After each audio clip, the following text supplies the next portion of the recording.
Hi friends, welcome to Raga's Kitchen. Friends, இன்னைக்கு வீடியோல கொஞ்சம் டிஃபரண்டா நல்ல டேஸ்டியான சூப்பரான இஞ்சி சட்னி எப்படி பண்ணலாம்ன்றதா फ्रेंड्स பார்க்க போறோம். இட்லி, தோசை, சப்பாத்தி, அடை இது கூடலாம் வச்சு சாப்பிடும்போது ரொம்ப டேஸ்டியா இருக்கும். கண்டிப்பா ட்ரை பண்ணி பாருங்க. இந்த இஞ்சி சட்னி செய்யறதுக்கு ஸ்டவ்ல ஒரு pan வச்சுக்கலாங்க. இதுல 2 டீஸ்பூன் அளவுக்கு எண்ணெய் விட்டுக்கலாம். எண்ணெய் சூடானதும் ஒரு 4 இன்ச் அளவுக்கு இஞ்சி துண்டை தோல் எடுத்துட்டு இந்த மாதிரி கட் பண்ணி போட்டுக்கலாம். ரொம்ப பொடியா கட் பண்ணணும்னு அவசியம் இல்லைங்க. ஓரளவுக்கு நார்மலா இந்த சைஸ்ல கட் பண்ணாலே போதும். இதை ஒரு 2 நிமிஷம் கிட்ட இதை நல்லா வதக்கிக்கலாம்.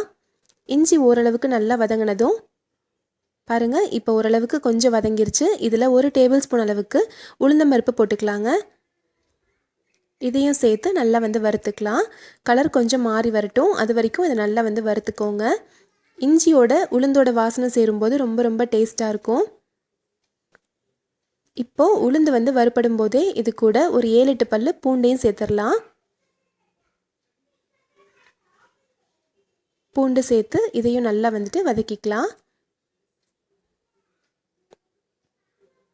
நார்மலாக பாசிப்பருப்பு, பச்சைப்பயிறு தோசை இதெல்லாம் செய்யும்போது இதுக்கு சைட் டிஷ்ஷாக இந்த சட்னி செஞ்சிங்கன்னா ரொம்ப டேஸ்டியாக இருக்குங்க. நம்ம எப்பயுமே செய்கிற இட்லி தோசைக்குமே இது ரொம்ப அசத்தலாக இருக்கும். நம்ம எப்பயும் ஒரே மாதிரி சட்னி செய்யாமல் இந்த மாதிரி ட்ரை பண்ணி பாருங்கள். கொஞ்சம் டிஃப்ரெண்ட்டாக நல்லா டேஸ்டியாக இருக்கும். இப்போ பருப்பு எல்லாமே கலர் நல்லா மாறி வந்துருச்சு. இப்போது இதில் 1 டீஸ்பூன் அளவுக்கு சீரகம் போட்டுக்கலாங்க. சீரகம் சட்டுன்னு பொரிஞ்சிரும், அதனால கடைசியாக நம்ம சேர்க்குறோம். கூடவே காரத்துக்கு ஏற்ற மாதிரி வரமிளகாய் சேர்த்துக்கோங்க. இந்த மிளகாய் ரொம்ப காரமாக இருக்கும், நான் அதனால் ஒரு 3 மிளகாய் சேர்த்துருக்கேன். உங்கள் காரத்துக்கு தகுந்த மாதிரி நீங்கள் சேர்த்துக்கோங்க. இப்போ இது கூட ஒரு பெரிய நெல்லிக்காய் சைஸ் அளவுக்கு புளி சேர்த்துக்கலாங்க. ரொம்ப அதிகமாக சேர்த்துட வேண்டாம். இந்த அளவுக்கு நம்ம புளி சேர்த்தாலே கரெக்டாக இருக்கும். புளியும் சேர்த்துட்டு ஒரு அரை நிமிஷம் கிட்ட இது நல்லா வதக்கிக்கோங்க. ஒரு அரை நிமிஷம் கிட்ட நல்லா வதக்குனதுக்கப்புறமா இதில் ஒரு 3/4 கப் அளவுக்கு தண்ணி ஊற்றிக்கலாங்க. கிட்டத்தட்ட 200 மில்லி அளவுக்கு தண்ணி ஊற்றிருக்கேன். தண்ணி ஊற்றி இது நல்லா கொதிக்க வச்சுக்கலாம். வரமிளகாய், புளி இது எல்லாமே இந்த தண்ணியில் நல்லா ஊறணும்.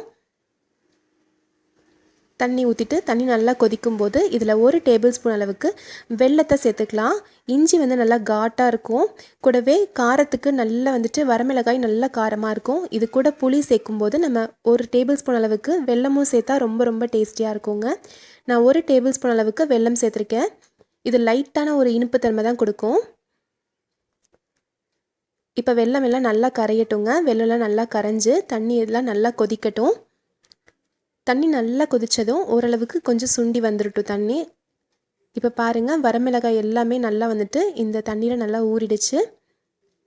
வெல்லமும் நல்லா கரைஞ்சிருச்சு. இந்த அளவுக்கு நல்லா சுண்டி வந்ததும் இப்போ நம்ம ஸ்டவ் ஆஃப் பண்ணிடலாம். ஸ்டவ் ஆஃப் பண்ணிவிட்டு சூடு ஆறுனதும் மிக்ஸி ஜாரில் போட்டுக்கலாம். இப்போ இது கூட தேவையான அளவுக்கு உப்பு சேர்த்துடலாங்க. உப்பு சேர்த்து இதை அரைச்சிக்கலாம். தேவைப்பட்டுச்சுன்னா கொஞ்சமாக தண்ணி ஊற்றி அரைச்சிக்கலாங்க. நீங்கள் சுடு தண்ணி ஊற்றி அரைச்சிங்க அப்படின்னா வெளியில் வச்சாலே ஒரு 3-4 நாள் வரைக்கும் இந்த சட்னி கெடாது, நல்லா டேஸ்டியாக இருக்கும். பச்சை தண்ணி ஊற்றி அரைச்சிங்க அப்படின்னா 1-2 நாள் வரைக்கும் தான் நல்லாயிருக்கும், டேஸ்ட்டாக இருக்கும் வெளில வைக்கும்போது. இந்தளவுக்கு திக்காக நம்ம அரைச்சிக்கிட்டோம்னா சட்னி ரொம்ப டேஸ்டியாக இருக்கும். பாருங்கள், இந்த கன்சிஸ்டன்சியில் அரைச்சி எடுத்துக்கோங்க. இப்போ இது ஒரு பவுலில் மாற்றிடலாம். இப்போ நம்ம சட்னிக்கு தாளிச்சிடலாங்க.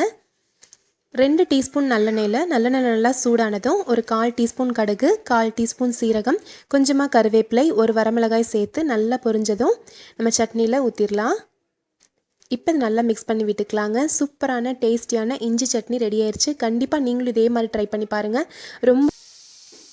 இந்த ரெசிபி கண்டிப்பாக உங்களுக்கு பிடிச்சிருக்கும்னு நினைக்கிறேன் ஃப்ரெண்ட்ஸ். பிடிச்சிருந்துச்சுன்னா நம்ம சேனல் ராகாஸ் கிச்சனில் ஒரு லைக் பண்ணுங்கள்.